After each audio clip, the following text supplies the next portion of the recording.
Eke hallelujah.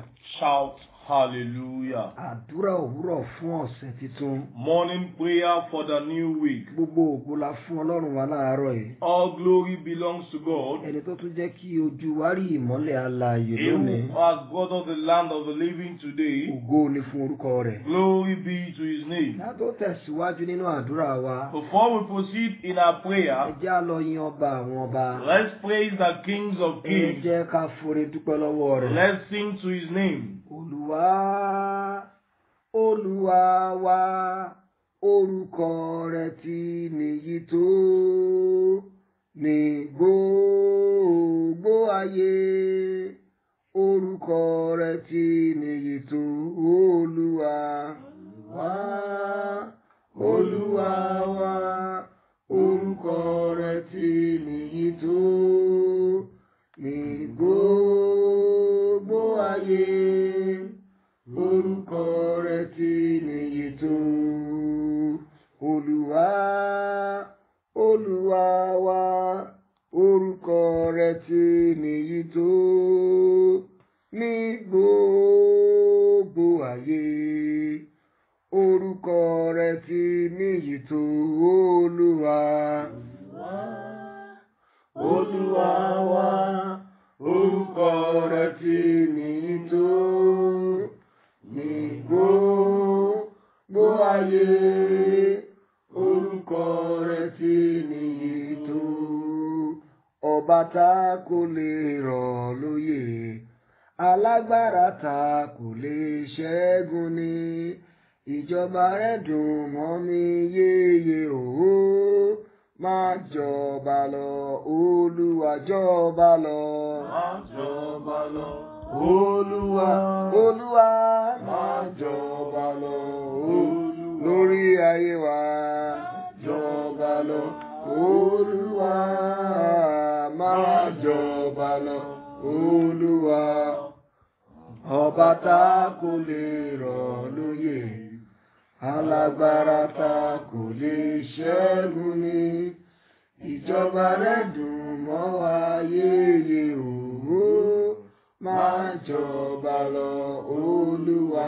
Olúwa dára, Olúwa dára, Olúwa dára.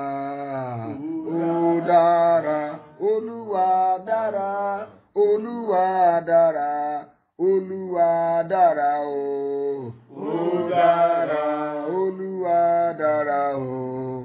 Ó dára, Olúwa dára o. Ó dára. Olúwa dára o. Ó dára. Olúwa dára o. Ó dára. Gbèsè ọpẹ́ mi pọ̀, èmi ò lè san tán. Ṣùgbọ́n ó síbẹ̀síbẹ̀, n ó ṣe wọ̀n tí mo lè ṣe. Bàbá aláàánú mi, ẹ má ṣe o bàbá. Gbèsè ọpẹ́ mi pọ̀, èmi ò lè san tán. Ṣùgbọ́n ó síbẹ̀síbẹ̀, n ó ṣe wọ̀n tí mo lè ṣe. Bàbá aláàánú mi, ẹ má ṣe o bàbá. Gbèsè ọpẹ́ mi pọ̀, èmi ò lè san tán. Ṣùgbọ́n ó síbẹ̀síbẹ̀, n ó ṣe wọ̀n tí mo lè ṣe. Bàbá aláàánú mi, ẹ má ṣe o bàbá. Ọpẹ́ mi pọ̀, èmi ò lè san tán. Ṣùgbọ́n ó síbẹ̀síbẹ̀, n ó ṣe wọ̀n tí mo lè ṣe. Bàbá aláàánú mi, ẹ má ṣe o bàbá. Ìyìn yẹ Ọlọ́run wa, ọba tó gbọ́ àdúrà. Ògo yẹ Ọlọ́run wa, ọba tó gbọ́ àdúrà. Ìyìn yẹ ọ́. Ìyìn yẹ Ọlọ́run wa, ọba tó gbọ́ àdúrà. Ògo yẹ Ọlọ́run wa, ọba tó gbọ́ àdúrà. Ògo yẹ Ọlọ́run wa, ọba tó gbọ́ àdúrà. Ìyìn yẹ tó ń gbọ́ àdúrà ìyẹn. Ìyẹn Ọlọ́run wa, ọba tó ń gbọ́ àdúrà. Ògo yẹ Ọlọ́run wa, ọba tó ń gbọ́ àdúrà. Ẹ bá mi gbé Jésù ga. Ọba ńlá, ọba tó ga. Ẹ bá mi gbé Jésù ga. Ìdùmarè ọba tó ga. Ẹ bá mi gbé Jésù ga. Ọba ńlá, ọba tó ga. Ẹ bá mi gbé bàbá mi ga. Ìdùmarè ọba tó ga. Ó ṣé o. Ọba ńlá, ọba tó ga. Ẹ ṣé o. Ìdùmarè ọba tó ga. Ìwọ lọ́pẹ́ yẹ. Ó ṣé o, Mèsáyà. Ìwọ. Ìwọ lọ́pẹ́ yẹ. Ẹ ṣé o, Mèsáyà. Ìwọ lọ́pẹ́ máa yẹ. Ó ṣé o, Mèsáyà. Ìwọ. Ìwọ lọ́pẹ́ yẹ. Ẹ ṣé o, Mèsáyà. Kábíyèsí o. Ẹ ṣé o. Kábíyèsí o. Ẹ ṣé o. Ọba mímọ́ ẹ má ṣe o. Ẹ ṣé o. Lórí ayé mi ẹ má ṣe o. Ẹ ṣé o. Lórí ẹbí wa ẹ má ṣe o. Ẹ ṣé o. Mo ṣe kábíyèsí o. Ẹ ṣé o. Kábíyèsí o. Ẹ ṣé o. Ìjọsìn wa kò ṣe ìtẹ́wọ́gbà. Our praise be acceptable. Láàárọ̀ yìí à ń gbàdúrà láti inú ìwé wòlíì Sefanaya. Today we are praying for the book of Prophet Zephaniah, Orí kẹta rẹ̀. verse chapter 3, Ẹsẹ̀ 14 àti 15. verse 14 and 15. Ìwé Sefanaya orí kẹta ẹsẹ̀ 14 àti 15. From the book of Prophet Zephaniah, chapter 3, verse 14 and 15. Ó kà báyìí pé And it read this way. kọrin Sing, ìwọ ọmọbìnrin Síónì. O daughter of Zion. Kígbe Shout, ìwọ Ísírẹ́lì. O Israel. Fi gbogbo ọkàn yọ̀.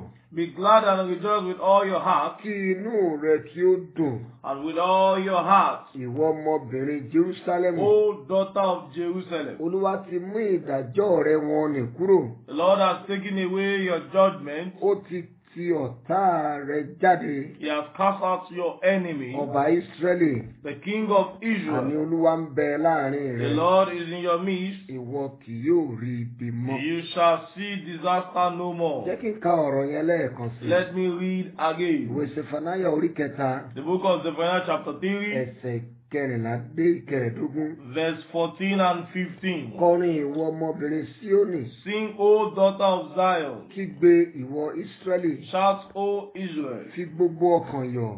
Be glad Kí inú rẹ kí ó sì dùn. with all your heart, Ìwọ ọmọbìnrin Jerúsálẹ́mù. O daughter of Jerusalem. Olúwa ti mú ìdájọ́ rẹ wọn nì kúrò. The Lord has taken away your Ó judgment. ti ti ọ̀tá rẹ jáde. He has cast out your enemy, Ọba Ísírẹ́lì. King of Israel. Àní Olúwa ń bẹ láàrin rẹ. The Lord is in your midst. Ìwọ kì yóò sì rí ibi You mọ́. shall see disaster no more. Láàárọ̀ yìí mo ń gbàdúrà lórí àkọlé tí mo pè ní. This morning I'm praying what I've titled, Ìwọ kì yóò sì rí ibi mọ́. You shall see disaster no more. Ìwọ kì yóò sì rí ibi mọ́. You shall see disaster no Ọ̀rọ̀ more. ìtùnú la fi rán mi sí ẹnìkan láàárọ̀ I yìí. am sent you with all the comfort this morning. Bóyá ní ọdún 2019, Whether the year 2019, oríṣiríṣi àwọn ogun ló là you kọjá. have encountered different kind of battle. Àwọn ogun tó gba omi lójú rẹ. Battle that cause you to tears. Àwọn ogun tó mú kó máa béèrè pé ǹjẹ́ Ọlọ́run ṣì wà síbẹ̀ Battle bí? that make you to ask, does God still exist? Àwọn ogun tí àwọn ènìyàn rí nínú ayé rẹ tí wọ́n ń béèrè pé níbo ni Ọlọ́run rẹ wà.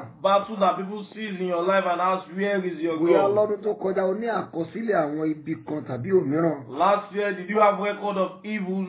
Bóyá o ní àwọn ìjákulẹ̀ lórí iṣẹ́ rẹ. You have failures in your job. Bóyá o ní àwọn ogun kan tó gba omijé lójú rẹ tí ò jẹ́ kínú rẹ dùn. You encounter battle that cause you to tears, that put you to sorrow. Àrán mi sí ọ láàárọ̀ yìí I pé have sent to you this morning that kí o kọrin.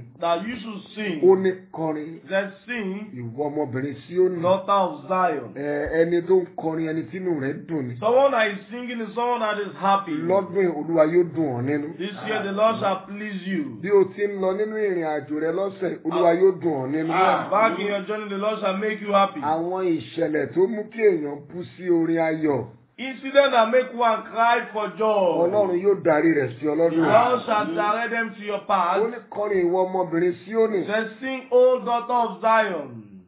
Ìtumọ̀ rẹ̀ ni pé ọmọbìnrin Síónì ti sọkún. It means the daughter of Zion was in tears. Ọ̀tá ti gba omijé lójú rẹ̀. The enemy has caused them to tears. Olúwa tọ̀ ìwọ náà wá lónìí bóyá a ti gba omijé lójú The rẹ̀. Lord is coming to you whether you have been put to tears, Bóyá a gba omijé kíkorò lójú rẹ̀. whether you have been put to sober, Lórí iṣẹ́ rẹ ni. over your job, Lórí ọmọ, lórí ọkọ over tàbí your aya. children, your husband and your wife. Olúwa ní kí o kọrin. The Lord said you should sing. Kí o kígbe ìwọ arákùnrin àti arábìnrin. You sing, you daughters of Zion. Olúwa ní lọ́dún yìí o máa fi gbogbo ọkàn rẹ yọ̀. The Lord said you should rejoice with all your heart, Inú rẹ yóò sì dùn. and you will be happy. Ó ní ìdí tó ṣe kọrin yẹn wà ní ẹsẹ̀ kẹẹ̀ẹ́dógún nítorí pé Olúwa ti mú ìdájọ́ rẹ wọn nì kúrò. The reason why you should sing is in verse 15. The Lord has taken away your judgment. Ó ti ti ọ̀tá rẹ jáde. He has cast out your enemy. Àwọn ìdájọ́ tí òkùnkùn gbé dìde nítorí rẹ. Those judgments the enemy raised against thee, Olúwa mú wọn kúrò. the Lord has cast them out. Gbogbo àwọn ìdájọ́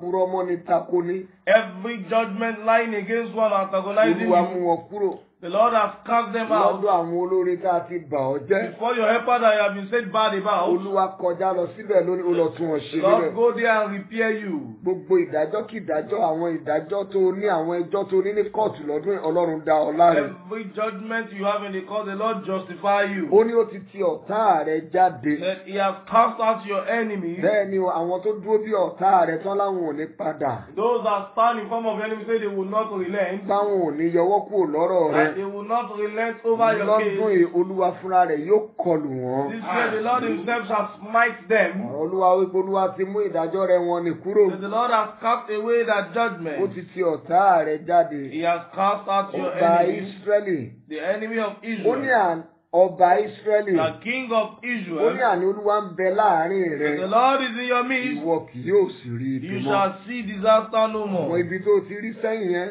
Those things you saw the Àrọ́ mi past láti sọ fún ọ láàárọ̀ yìí pé I've o ò said- tún rí ibi mọ́. to tell you that you will not see disaster no more. Ọdún 2020 o ò ní rí ibi. In 2020 you will not see disaster. Ojú rẹ ò ní rí ibi. You will not know disaster. Etí rẹ ò ní gbọ́ ibi. You will not hear Ó disaster. dẹ̀ ṣe máa rí nìyẹn. So shall it be. Jésù Olúwa wa. Jesus our Lord. Mo fẹ́ ká lọ gbàdúrà.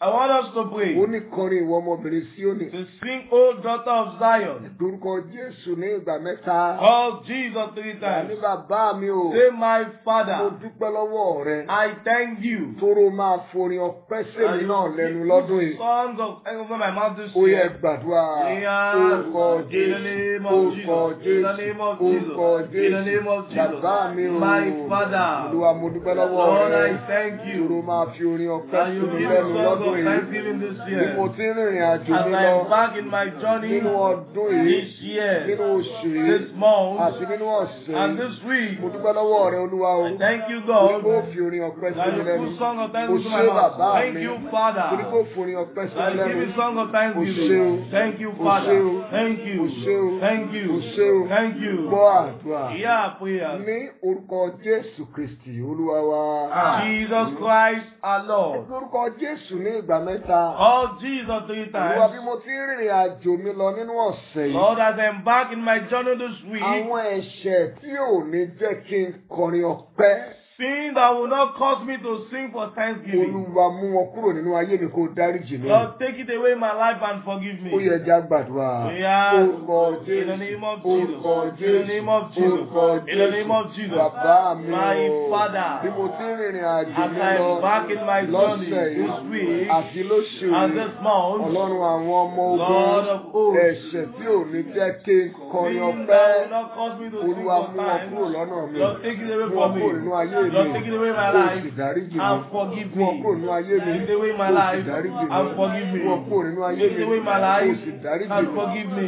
Gbọ́ àdúrà Hear ní prayers. orúkọ Jésù Kristì Olúwa wa. Jesus Christ our Lord. Olúwa yẹn wípé kọrin ìwọ ọmọbìnrin Síónì. The sing, O daughter of Ìyẹn Zion. ni pé ohun tó ń pa á lẹ́kún yẹn àti mú kúrò àwa fi orin sí lẹ́nu. It means that thing that is causing you tears have been taken Ẹ̀mí away. orúkọ Jésù ní ìgbà mẹ́ta. Call Jesus 3 times. Olúwa Lord, ogun tó wà nínú ayé mi. battle in my Ó life ń gba omijé lójú mi. that is causing me tears. Olúwa mú ogun náà kúrò. Lord, take it away. Kémi náà lè kọrin That fún I ayọ̀. may sing for Ó yẹ joy. gbàdúrà. Prayers Orúkọ in the Jésù. name of Jesus. Orúkọ In the Jésù. name of Jesus. Orúkọ In the name Jésù. of Jesus. Bàbá mi My o. Father. Ogun tó wà nínú ayé Battle mi. in my Ó ń life gba omijé lójú that mi. is causing me Yóò tears. jẹ́ kémi náà kọrin And fún that make ayọ̀. me to sing for Olúwa mú joy. kúrò nínú ayé Lord, mi. take it away my Mú life. ogun yìí kúrò. Take that battle Olúwa away. mú kúrò. Lord, take it away. Olúwa mú kúrò. Lord, take it away. Kémi náà lè kọrin That fún I ayọ̀. may sing for Olúwa joy. mú kúrò. Lord, take it Olúwa away. mú kúrò. Lord, take it Mú away. ogun náà kúrò. Lord, give me that battle. Ogun tó ń gba omijé That lójú battle will mi. give me tears. Yóò jẹ́ kí n kọrin And fún that ayọ̀. cause me to sing for Olúwa joy. mú kúrò. Lord, take it away. Gbọ́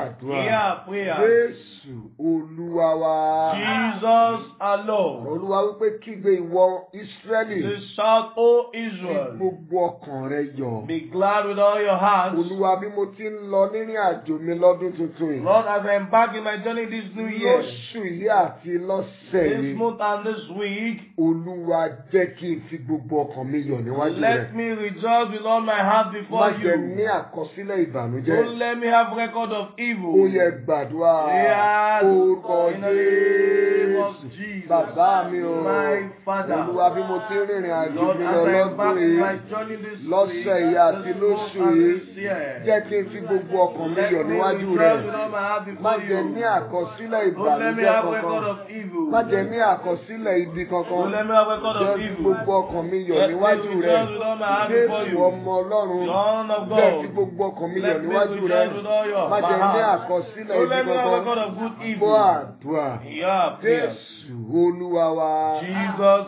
our Lord. Olúwa wípé kí inú rẹ kí ó sì dùn. Say, be glad and rejoice, Ìwọ ọmọbìnrin Síónì. O daughter of Ẹ Zion. pé Jésù ní ìgbà mẹ́ta. Oh Jesus, three times. Ìṣẹ̀lẹ̀ tí yóò fi ayọ̀ sí ọkàn mi. That incident that will put joy in my heart. Ìṣẹ̀lẹ̀ rere tí yóò mú ìdùnnú wọnú ayé mi. Good incident that will bring joy into my life. Olúwa jẹ́ ó ṣẹlẹ̀. Lord, let it Ó happen. yẹ gbàdúrà. Prayers. Orúkọ In the Jésù. name of Orúkọ Jesus. Jésù. In the name of Orúkọ Jesus. In the Jésù. name of Bàbá mi Jesus. o. My Father. Àwọn ìṣẹ̀lẹ̀ tí yóò mú inú mi dùn. Incident that will make me Àwọn happy. ìṣẹ̀lẹ̀ tí yóò mú ayọ̀ mi Incident that will kún. bring full joy in my Olúwa heart. Lord, jẹ́ ó ṣẹlẹ̀ let it happen nínú ayé mi. in my life. Ẹ gbàdúrà Pray ìdáná. very well. Olúwa jẹ́ ó Lord, ṣẹlẹ̀. let it happen. Olúwa jẹ́ ó Lord, let ṣẹlẹ̀. it happen. Jésù Olúwa wa.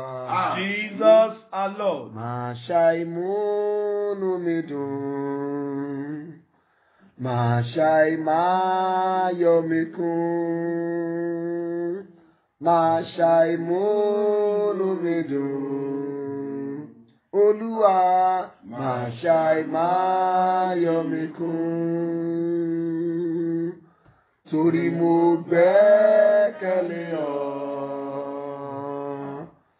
Mo gbàgbọ́ pé wọ́n yóò gbà mí. Máa ṣàìmúnú mi dùn. Máa ṣàìmúnú mi dùn. Olúwa máa ṣàìmáyọ̀ mi kún. Máa ṣàìmúnú mi dùn. Máa ṣàìmúnú mi dùn. Olúwa máa ṣàìmáyọ̀ mi kún. Torí mo gbẹ́kẹ̀ mi lé ọ. Torí mo gbẹ́kẹ̀lé ọ. Mo gbàgbọ́ pé wọ́n yóò gbà mí.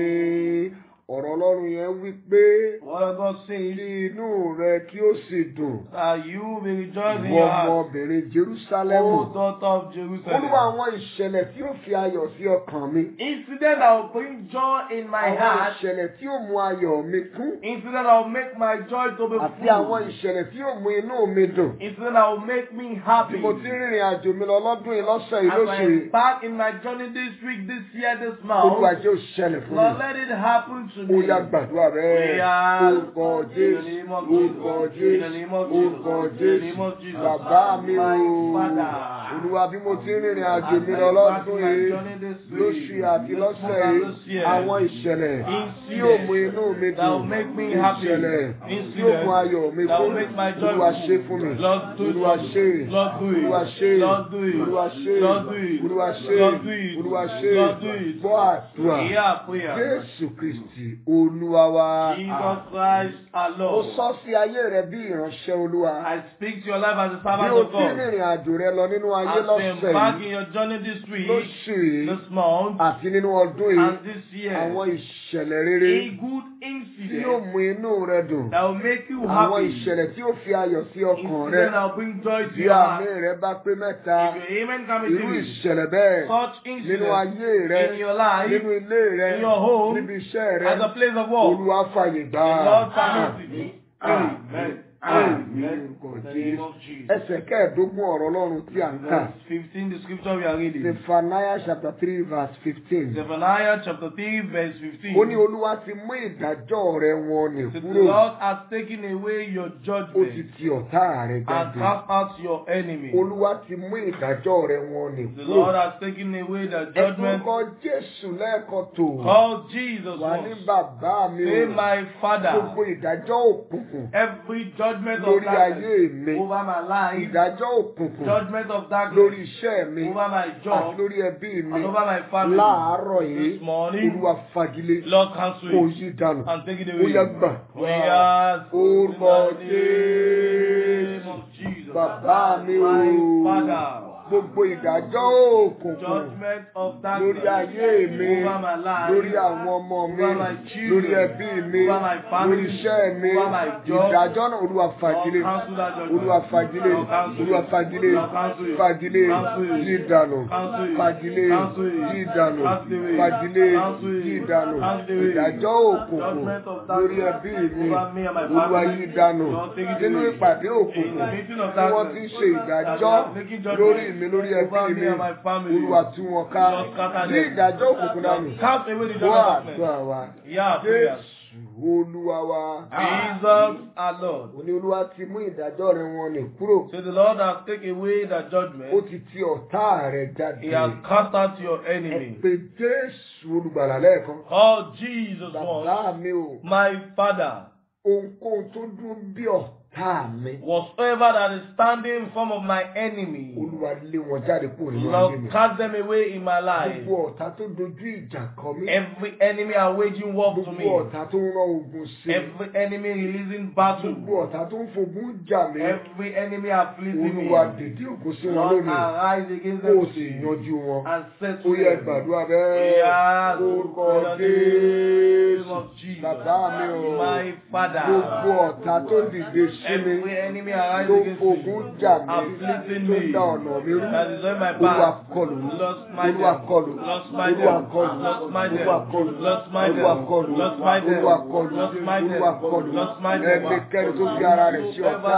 mi. Ọba àwọn ọba King kọlù. of my them. Olúwa kọlù. Lost my them. Olúwa kọlù. Lost my them. Olúwa kọlù. Lost my them. Olúwa kọlù. Lost my them. Olúwa kọlù. Lost my them. Olúwa kọlù. Lost my them. Olúwa kọlù. Lost my them. Gbọ́ àdúrà. Yeah, prayer. Jésù Olúwa wa. Jesus our Lord. Ó ní ọba Ísírẹ́lì àní Olúwa ń bẹ láàrin The rẹ̀. King of Israel, the Lord is in your midst. Sọ fún Ọlọ́run Olúwa nínú ọdún yìí. Lord, this year, Jẹ́ kó di mímọ̀ fún àwọn ọ̀tá mi. let it be known to my Pé enemy Olúwa ń bẹ nínú ayé that mi. you are in my Jẹ́ kó life. di mímọ̀ fún àwọn ọ̀tá Let it mi. be known to my enemy Pé mo ní Olúwa that I have the tó ń Lord gbèjà mi. that vent for Ó me. yá gbàdúrà. We ask Orúkọ in the name of Jésù. Jesus. Bàbá mi o. My Father, Olúwa lọ́dún yìí. Lord, this Jẹ́ year, kó di mímọ̀ fún let it àwọn be ọ̀tá known mi. to my enemy Pé Olúwa ń bẹ nínú that the ayé Lord mi. is in my Jẹ́ kó di life. mímọ̀ fún àwọn Let it be ọ̀tá mi. known to my Pé enemy Olúwa wà fún that mi. the Lord is for me. Olúwa lọ́dún yìí. Lord, this Jẹ́ kó di year, mímọ̀ fún àwọn let ọ̀tá it be mi. known to my Pé mo ní enemy Olúwa tó ń that I gbèjà have the mi. Lord that vent Ẹ for me. sọ̀rọ̀. Pray. Ẹ sọ fún un. Ó ní ọba Ísírẹ́lì àní Olúwa ń bẹ láàrin rẹ̀. Olúwa lọ́dún yìí. This Jẹ́ kó year, di mímọ̀ let it be fún known àwọn ọ̀tá mi. for my enemy Níbi iṣẹ́ mi. at my place of Nínú work, ilé ìyá nílé bàbá home and my father's pé house, mo ní that Olúwa I have the tó Lord gbèjà mi. that fends for me. Gbọ́ àdúrà. Yeah, prayer. Jésù Olúwa wa. Jesus our Lord. Ọlọ́run yẹn parí báyìí, ó ní ìwọ kì yóò rí ibi mọ́. Say, thou shalt not see evil. Ẹ orúkọ Jésù lẹ́ẹ̀kan tó. Call Jesus Wà ní once. bàbá mi o. Say, my Father, Olúwa lọ́dún èyí. Lord, this year, Má jẹ́ rí ibi mọ́. I don't let me see Ẹ lé evil. ibi jìnnà sí mi. Send evil far Ẹ away lé from mi me. jìnnà sí ibi. Send me far away Ó from yẹ evil. gbàdúrà. Yes. Orúkọ In the name of Jésù. Jesus. Bàbá mi o. My Father, Olúwa lọ́dún Lord, yìí. this Ẹ year, lé mi jìnnà sí send ibi. me away from Ẹ lé ibi evil. jìnnà sí Send mi. evil far away from Olúwa má me. jẹ́ kójú mi ó rí Don't bímọ. let me see evil Má jẹ́ again. kójú mi ó rí bímọ. Don't let me see evil Má jẹ́ again. kójú mi ó rí Don't let me bí. see evil again. Nínú ọdún yìí, This year, Olúwa mú ibi jìnnà Lord, sí send mi. evil far away from me. Lé mi jìnnà sí ibi. Send me away far from Lé evil. ibi jìnnà sí Send mi. evil far away Má from me. jẹ́ rí bí o. Don't let me see Olúwa evil. má jẹ́ rí bí. Lord, don't let me see Olúwa má evil. jẹ́ rí bí. Lord, don't let me see evil. Gbọ́ àdúrà. Yeah, prayer. Jésù Olúwa wa.